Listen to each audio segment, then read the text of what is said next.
कहानी की शुरुआत एक रेगिस्तान से होती है, जहां एक अकेला बच्चा एक इंसानी उंगली चबाते हुए अपनी मां की तलाश कर रहा है। कुछ मील दूर एक कार सड़क पर जा रही है, जो अचानक रेगिस्तान के बीच में खत्म हो जाती है। कार का ड्राइवर बाहर निकलता है और पैदल चलने लगता है। विंडम एक फोटोग्राफर है, जो यहां सूर्य ग्रहण की तस्वीरें लेने आया है। कुछ फोटो खींचने के बाद जब उसे दिन के खत्म होने का एहसास होता है, तो वह अपनी कार की ओर लौटने की कोशिश करता है, लेकिन उसे अचानक एक डरा हुआ और खोया हुआ बच्चा दिखता है। विंडम उसकी मदद करना चाहता है, लेकिन बच्चा ऐसा नहीं चाहता। बच्चा उसे उस दिशा में इशारा करता है जहां उसने अपने माता पिता को खो दिया था, और खुद ही आगे बढ़ जाता है। विंडम उसकी मदद करने की कोशिश करता है, लेकिन बच्चा उसकी मदद को अस्वीकार कर देता है और चला जाता है। अब विंडम अकेला अंधेरे में फंस जाता है, जहां से वापसी का कोई रास्ता नहीं दिखता। विंडम जमीन पर सोने की कोशिश करता है, लेकिन उसे नींद नहीं आती। वह दिन भर की घटनाओं को याद करता है। अचानक उसे अजीब सी आवाजें सुनाई देती हैं। वह उस आवाज का पीछा करता है और उसे रेगिस्तान में लकड़ी के खंभे और रस्सियां मिलती हैं, जिनसे बोतलें लटकी हुई हैं, जो एक मधुर आवाज पैदा करती हैं। उसके सामने एक बड़ा घाटी होती है, जिसकी तलहटी में एक लकड़ी का घर है, और उसके चारों ओर एक औरत घूम रही है, गाना गा रही है।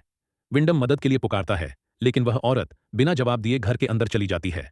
विंडम लोहे की सीढ़ी देखकर नीचे उतरने लगता है, लेकिन सीढ़ी बीच में ही खत्म हो जाती है, और वहां से एक साधारण रस्सी की सीढ़ी शुरू होती है। विंडम दोनों को पार करके घर के करीब पहुंचता है। वह दरवाजे पर दस्तक देता है, लेकिन कोई जवाब नहीं मिलता। इसलिए वह खुद ही दरवाजा खोलता है और अंदर चला जाता है। अंदर वह औरत चूल्हे पर खड़ी होती है और उसे शांत भाव से उसका स्वागत करती है, जैसे कि वह पहले से ही उसके आने की उम्मीद कर रही हो। वह उसे खाना ऑफर करती है, और जब विंडम मना करता है, तब भी वह उसे सूप परोस देती है। विंडम उसकी मेहमाननवाजी से आभारी है, लेकिन वह लगातार उससे यहां से निकलने के बारे में सवाल पूछता रहता है। वह उसे उस बच्चे के बारे में बताता है जिसे उसने रास्ते में देखा था, और पानी मांगता है। औरत, जिसका नाम एलिना है, उसे आराम करने का सुझाव देती है, और विंडम उसकी बात मान लेता है।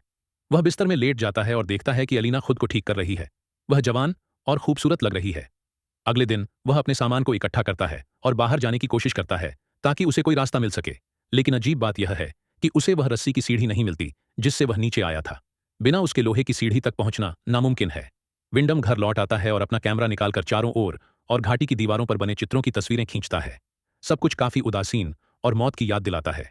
फिर वह एलिना को देखता है, जो छत की मरम्मत कर रही है, और उससे लापता सीढ़ी के बारे में पूछता है। लेकिन वह या तो समझ नहीं पाती, या फिर दिखावा करती है कि उसे कुछ पता नहीं। उसकी बातों से यह तो पता चलता है कि यहां और भी लोग रहते हैं, लेकिन वह सीधे कुछ नहीं बताती। निराश होकर विंडम घाटी के चारों ओर चक्कर लगाता है और मदद के लिए चिल्लाता है, लेकिन कोई जवाब नहीं मिलता। बाद में एलिना उससे कहती है कि वह अपने कपड़े उतारे, ताकि वह उन्हें धो सके। यह कहकर कि गंदे कपड़ों के साथ घर लौटना ठीक नहीं होगा। विंडम के पास कोई और विकल्प नहीं होता, और वह मान जाता है।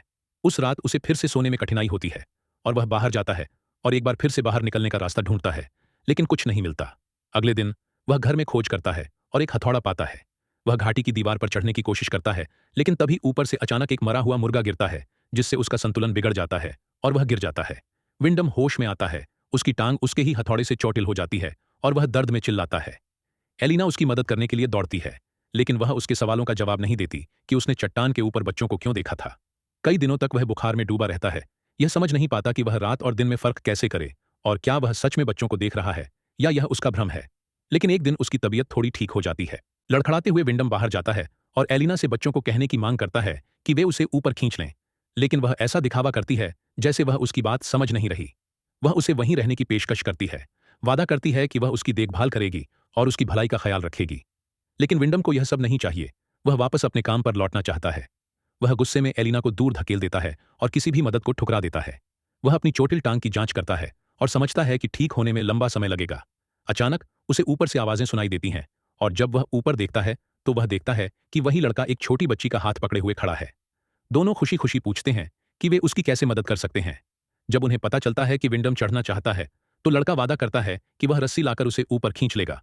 लेकिन जाने से पहले वह एक अजीब सा सवाल पूछता है कि विंडम का पसंदीदा रंग कौन सा है। विंडम जवाब देता है कि उसका पसंदीदा रंग लाल है, और उनसे जल्दी करने की विनती करता है। लड़का और लड़की चले जाते हैं, और विंडम अपनी जेब में अपना बटुआ देखता है, यह तय करते हुए कि वह बाकी चीजें नहीं ले जाएगा। अचानक ऊपर से एक रस्सी गिरती है, और वही लड़का उसे कसकर बांधने की सलाह देता है। विंडम रस्सी से बंध जाता है, और वे उसे खींचना शुरू करते हैं। वह बचने की उम्मीद कर रहा होता है, लेकिन आधे रास्ते में रस्सी रुक जाती है और विंडम हवा में लटकता रहता है। वह चिल्लाता है और फिर खुद रस्सी पर चढ़ने की कोशिश करता है, लेकिन उसकी ताकत खत्म हो जाती है और वह लाचार होकर नीचे लटक जाता है, तेज धूप में। वह होश में तब आता है जब उसे नमी महसूस होती है, लेकिन जब वह ऊपर देखता है, तो देखता है कि वही लड़का उस पर पाइप से पानी छिड़क रहा है और उसका मजाक उड़ा रहा है। कुछ और बच्चे भी चट्टान के ऊपर इकट्ठा हो जाते हैं, जिनकी उम्र छोटे बच्चों से लेकर किशोर तक होती है। वे सब दूसरे लोगों के कपड़े पहने हुए हैं और अनुचित व्यवहार करते हुए विंडम का मजाक उड़ाते हैं। वे रस्सी को झूलाते हैं, जिससे विंडम बार बार चट्टान की दीवारों से टकराने लगता है। वह सहज रूप से एलिना को मदद के लिए पुकारता है, लेकिन वह देखता है कि एलिना बच्चों पर गुस्से में चिल्ला रही है। इसके बाद विंडम फिर से बेहोश हो जाता है। उस रात वह बिस्तर में होश में आता है और तुरंत उठने की कोशिश करता है। एलिना समझ नहीं पाती कि वह कहाँ जा रहा है, लेकिन विंडम किसी भी कीमत पर भागना चाहता है। एलिना उसे समझाती है कि बच्चे बेघर हैं और इस रेगिस्तान में एक साथ रहकर जीवित हैं, जैसे तैसे। दोनों को यह पता ही नहीं चलता कि जब वे बात कर रहे होते हैं तो बच्चे चट्टान पर खड़े होकर घर की खिड़कियों को जलते हुए देख रहे होते हैं। अगले दिन विंडम देखता है कि एलिना एक पक्षी को आजाद कर रही है और उसकी उड़ान देखकर उसे जलन होती है। एलिना कहीं से उसे नए कपड़े लाकर देती है, जो उसने नहीं मांगे थे, लेकिन उसकी देखभाल से वह प्रभावित होता है। समय बीतता है और एक दिन विंडम घाटी के नीचे एक छोटा सा बगीचा लगाता है।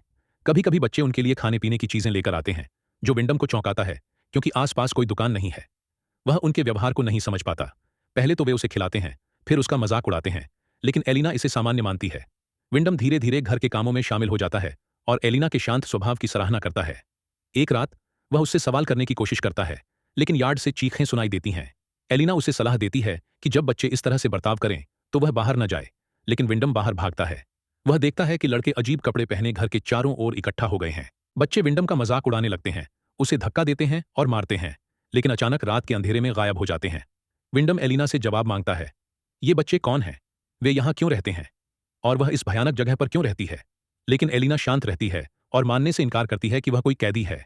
उसी शाम वह विंडम के पास आती है और वह, जो महिला के प्यार के लिए बेताब था, उसे खुशी से अपनाता है। समय बीतता है और विंडम के बगीचे में पहले अंकुर दिखाई देते हैं। एक दिन वह लड़का फिर से ऊपर से पुकारता है। इस बार वह दोस्ताना ढंग से बात करता है और विंडम से वादा करता है कि वह उसे सोडा लेकर आएगा। विंडम वापस अपने पौधों की देखभाल में लग जाता है और अचानक उसे रेत में दबी हुई शादी की अंगूठी और कार की चाबी मिलती है। उसी शाम एलिना उसे एक महिला की तस्वीर दिखाती है, जिसे वह पहली मां कहती है। वह विंडम को बताती है कि वह उसके बच्चे की मां बनने वाली है। विंडम यह सुनकर स्तब्ध रह जाता है। वह कभी नहीं चाहता था कि इस जगह पर बच्चे हों, खासकर एक ऐसी महिला के साथ जिसे वह मुश्किल से जानता है। वह एलिना पर चिल्लाता है, लेकिन उसकी कोई और चारा नहीं है और वह इसे स्वीकार कर लेता है।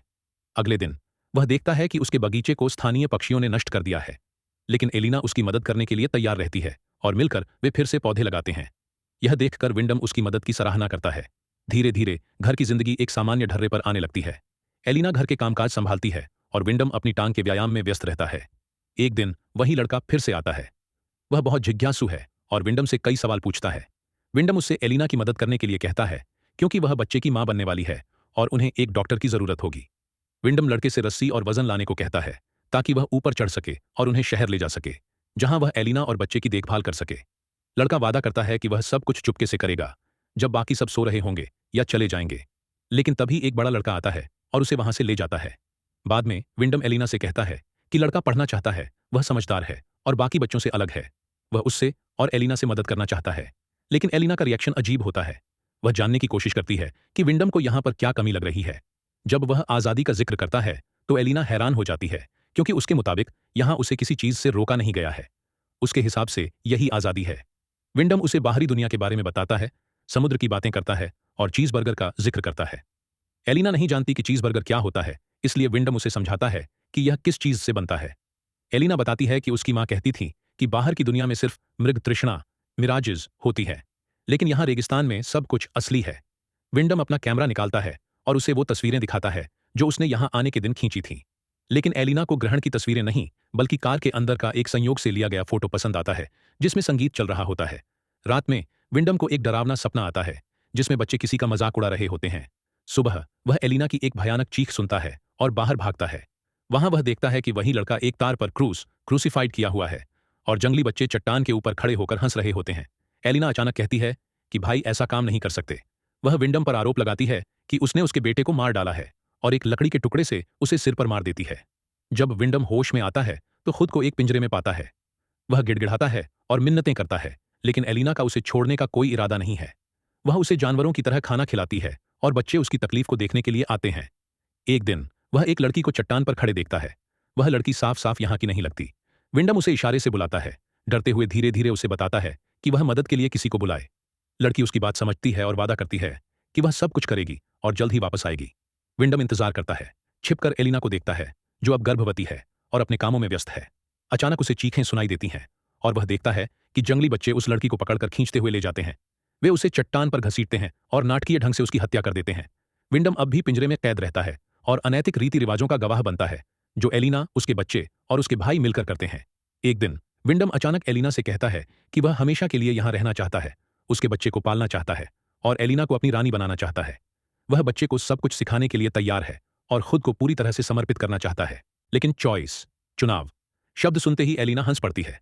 वह कहती है कि उसके पास कभी कोई विकल्प नहीं था। वह सिर्फ एक बीज था जिसे हवा ने यहां बहाकर ला दिया, और यह बच्चा सिर्फ उसका है। आदमी पिंजरे में तब तक रहेगा जब तक बच्चा पैदा नहीं हो जाता, और फिर उसके बाद इस रेगिस्तान में कुछ भी बर्बाद नहीं जाता। आखिरकार वह दिन आ जाता है जब एलिना बच्चे को जन्म देने वाली होती है। एलिना घर के अंदर चीख रही होती है और विंडम पिंजरे में घूम रहा होता है। वह महिला उसके पास आकर मदद की भीख मांगती है, क्योंकि उसके पास पहले कभी इतनी मुश्किल डिलीवरी नहीं हुई थी। वह उसे पिंजरे से बाहर निकालती है और विंडम उसकी दर्द को कम करने की पूरी कोशिश करता है। बच्चे चट्टान के ऊपर खड़े होकर देख रहे होते हैं। अचानक विंडम एक रस्सी की सीढ़ी देखता है जो ऊपर से उतर रही होती है, लेकिन एलिना दर्द से चिल्लाती है और वह उसके पास रुक जाता है। बच्चे का जन्म सूर्य ग्रहण के ठीक समय पर होता है। विंडम बच्ची को गोद में लेता है और उसे चूम कर पिता बनने की खुशी महसूस करता है। एलिना उससे बच्ची को देने की विनती करती है, और जब उसे बच्ची मिलती है तो वह वादा करती है कि वह उसकी देखभाल करेगी और उसे तब तक सुरक्षित रखेगी जब तक वह नई मां नहीं बन जाती। फिर वह अपना उद्देश्य पूरा करेगी, जैसे विंडम ने किया है। उसी पल लड़का चुपके से आता है और विंडम का गला काट देता है, यह कहते हुए कि वह यह सब मां के लिए कर रहा है। बाद में एलिना विंडम की सारी चीजें इकट्ठा करती है और उन्हें एक संदूक में रखती है। फिर वह बच्ची के पास जाती है और उससे वादा करती है कि सब कुछ ठीक हो जाएगा। इस बीच विंडम का शरीर घर के आंगन में सड़ने लगता है, घास उस पर उगने लगती है और अंततः वह धूल में बदल जाता है। यहीं पर इस असामान्य फिल्म का अंत होता है।